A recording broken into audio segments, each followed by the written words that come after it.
Assalamualaikum warahmatullahi wabarakatuh. Saya Leonardo Adiguna, NRP 521410092. Jadi pada video kali ini saya akan membuat video tentang pemahaman dari project cost management, yaitu proses yang keempat dari PMBOK. Nah, untuk lebih jelasnya, langsung saja lihat di PPT berikut. Nah, di sini itu tentang project cost management.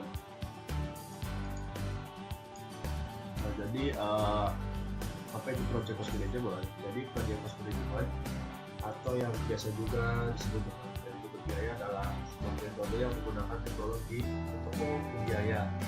Jadi di sini project cost management ini pokoknya dia yang manajemen segala biaya maupun biaya dan kenapa diharuskan biaya ini di manage dengan begitu baik, karena kan biaya ini sangat krusial. Jadi agar bisa jalan proyek dengan lancar, kita membutuhkan dana yang tidak sedikit. Dengan begitu biaya ini pun harus di manage dengan sebaik mungkin. Nah, lalu kalau kita lihat di sini project cost management, nah terdapat 3 proses, yaitu dalam tahap planning ada estimate cost, lalu determine cost, dan juga control cost dalam bentuk. Lalu dalam main prosesnya ada plan cost management, lalu ada estimate cost, lalu ada determine budget, dan juga ada control cost. Yang pertama ya di sini adalah plan cost management.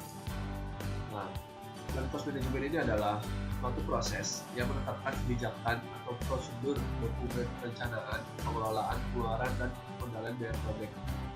Nah, jadi plan cost management ini adalah proses yang dia membuat prosedur atau kebijakan dari sebuah pengelolaan, pengeluaran, pokoknya apa itu yang berhubungan dengan biaya, di sini dibuat kebijakannya.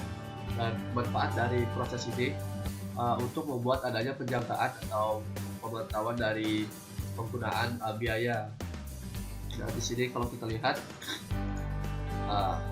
inputnya ini adalah dari PMP, Project Charter, Enterprise Environmental Factor atau EAF, lalu ada Organizational Process Asset, lalu ada di sini toolsnya ini adalah Expert Judgment, lalu ada Analytical Technique, dan juga ada Meeting. Dan outputnya ini adalah harusnya ini adalah di sini juga outputnya adalah schedule management plan yang sama dengan di project time management.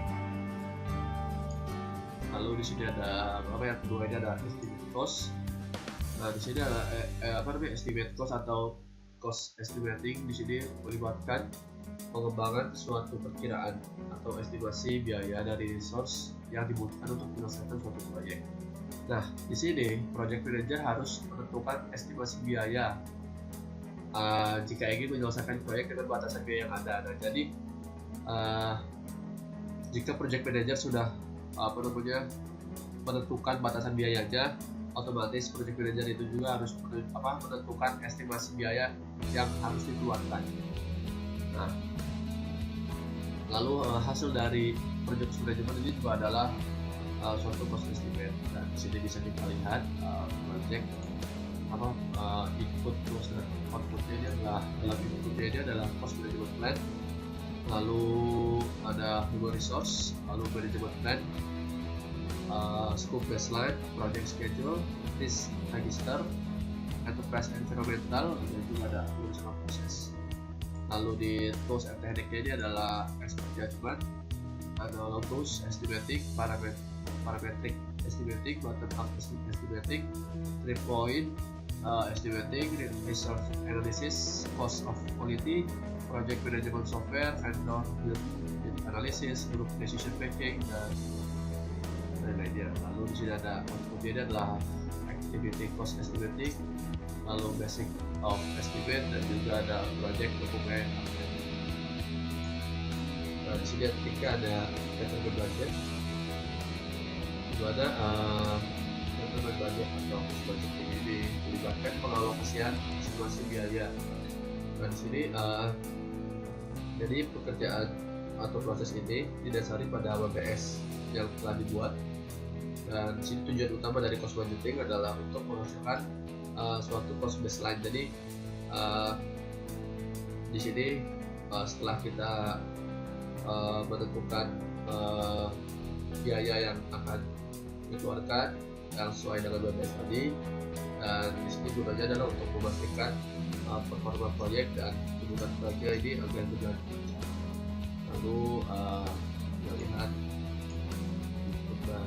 terus ini adalah inputnya mirip dari tadi, yaitu management plan, scope baseline, cost estimate, basic of estimate, project schedule, dan lain-lain. Lalu tools dan tekniknya adalah cost attribution, lalu ada reverse analysis, lalu yang ketiga ada expert judgment, yang keempat ada historical relationship, lalu ada funding limit dan reconciliation. Dan di outputnya ini adalah cost baseline, lalu project funding, lalu project dokumen, dan project update. Dan yang keempat atau yang maknanya dari project manajemen ini adalah control cost, di mana control cost ini termasuk pemantauan pengelolaan. Jadi jika kita sudah mengestimasi biaya, di sini kita harus selalu mengontrol atau memantau pengeluaran biaya tersebut. Di sini agar proyek ini dapat jelas pengeluaran dan pemasukan uang itu buat kemana saja. Nah, ini juga nantinya bisa digunakan untuk menginformasikan kepada stakeholder.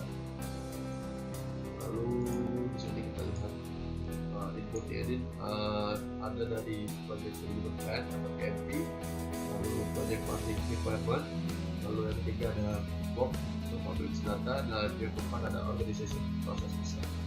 Dan tools and technique ini adalah value management, lalu ada forecasting, yang ketiga ada to complete performance index, dan yang keempat ini adalah performance review, yang kelima adalah project management software, dan yang keenam adalah bisa kita lihat dalam outputnya. Yang pertama ada work performance info, lalu yang kedua ada case, yang ketiga ada change request, yang keempat project management plan-nya di-update, lalu yang kelima project dokumen update, dan yang keenam adalah organizational proses design. Nah, lalu kesimpulan dari project management. Jadi suatu proyek itu pastilah membutuhkan biaya yang tidak sedikit.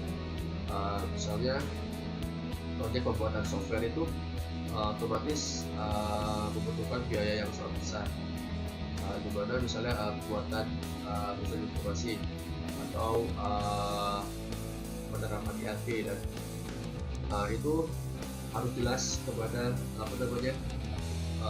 uang itu masuk dan keluar, agar dapat juga diinformasikan kepada stakeholder yang bersangkutan dan juga kepada sponsor yang telah memberikan bantuan dana.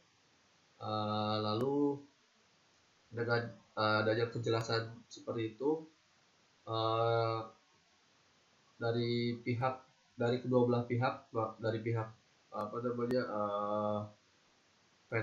vendor ataupun sponsor, dan dari pihak pembuat proyek pun akan lebih